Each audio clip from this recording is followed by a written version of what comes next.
Last night in West Palm Beach, Florida, President Trump spoke to a group of young conservatives. He called them, quote, fearless young leaders. And while there are young people who are engaged and active in politics, a recent poll of 8 to 17-year-olds found that less than half felt presidential candidates were listening to them.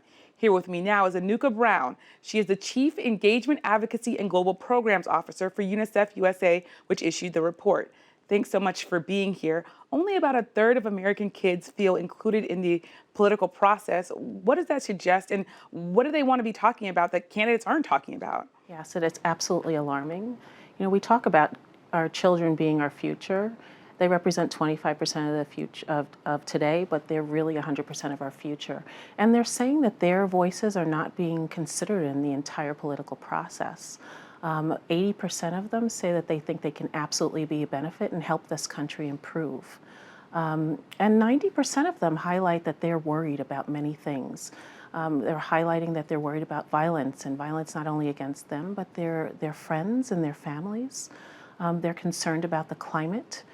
They highlight that they're concerned about lack of resources and just their overall well-being. And the poll found that young girls are more likely to feel excluded from the political process than boys.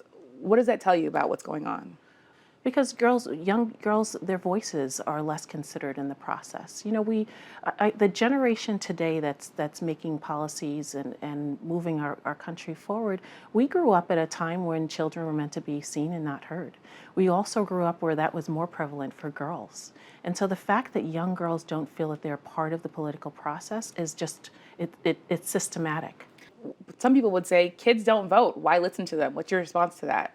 Because everything that we do impacts them. These are the leaders of tomorrow. And if we aren't concerned about them, then tomorrow is not going to feel well for us. What should we do to engage more young people in the political process? Well, we want our politicians, we want all of our candidates on both sides of the aisle to listen to young people. Young people have not been even considered as in many of the debates that have taken place to date. Why don't we have a youth moderator as part of the next debate? We should be listening to young people. We should be asking them the same questions that we're asking our political candidates, so that their voices are heard and considered in everything that we do. Now, candidates will say they talk about climate change, they talk about gun violence. So specifically, why do young people in particular feel like their issues aren't being heard? What do they want to be hearing? Well, the most important piece is this: violence against children, bullying, issues of poverty. Those are things that are happening to young people today. And so we need to hear them out. So as we are infusing child well-being policies in everything that we do. And so their voices have to be heard. And what does it say about our political process and the future of our political process if young people are already feeling excluded? Yeah, we need to engage young people.